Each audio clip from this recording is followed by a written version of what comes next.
தற்போதைய செய்தி. சென்னை விமான நிலையத்தில் பாதுகாப்பு ஒத்திகை நடைபெறும் காட்சியை நீங்கள் பார்க்கிறீர்கள். மேல் தளத்திலிருந்து கயிறு மூலம் வீரர்கள் இந்த ஒத்திகை பயிற்சியை மேற்கொண்டு வருகின்றனர். மேலும் தீவிரவாத தடுப்பு, வெடிகுண்டு மிரட்டல் போன்ற பல்வேறு தாக்குதல்களுக்கு முன்மாதிரியாக இந்த ஊடுருவல் தடுப்பு உள்ளிட்டவை குறித்த இந்த ஒத்திகை நிகழ்ச்சி நடைபெற்று கொண்டிருக்கிறது. இது குறித்து நமது குமுதம் செய்தியாளர் சக்திவேல் தரும் உடனடி தகவல்களை கேட்கலாம். சென்னை விமான நிலையத்தில் மேல்தளத்திலிருந்து கயிறு மூலம் இறங்கி வெடிகுண்டு மிரட்டல், தீவிரவாதிகள் தாக்குதல் உள்ளிட்ட பல்வேறு தாக்குதல்களுக்கு எதிராக இந்த பயிற்சி பாதுகாப்பு ஒத்திகை நடைபெறுகிறது. உங்கள் கூடுதல் விவரங்களை தரலாம் சக்திவேல்.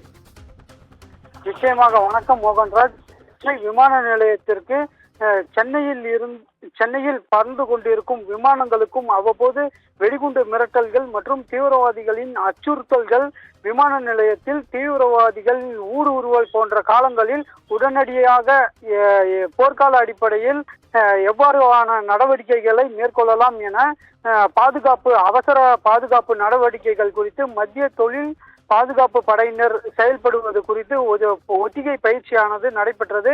இந்நிலையில் சென்னையில் விமான நிலைய இயக்குனர் அலுவலகத்திற்கு வெடிகுண்டு மிரட்டல் மற்றும் தீவிரவாதிகள் விமான நிலையத்திற்குள் ஊடுருவல் என தகவல்கள் பரப்பப்பட்டது. இதை அடுத்து சென்னை விமான நிலைய மத்திய தொழில் பாதுகாப்பு படை டிஐஜி அருண் சிங் தலைமையில் மத்திய தொழில் பாதுகாப்பு படையினர், சென்னை விமான நிலைய போலீசார், விமான பாதுகாப்பு படை, தீயணைப்பு துறை வீரர்கள், மருத்துவ குழுவினர், அதிரடி படையினர் உள்ளிட்ட படையினர் துரிதமாக செயல்பட்டனர். அப்போது தீவிரவாதிகளை நோக்கி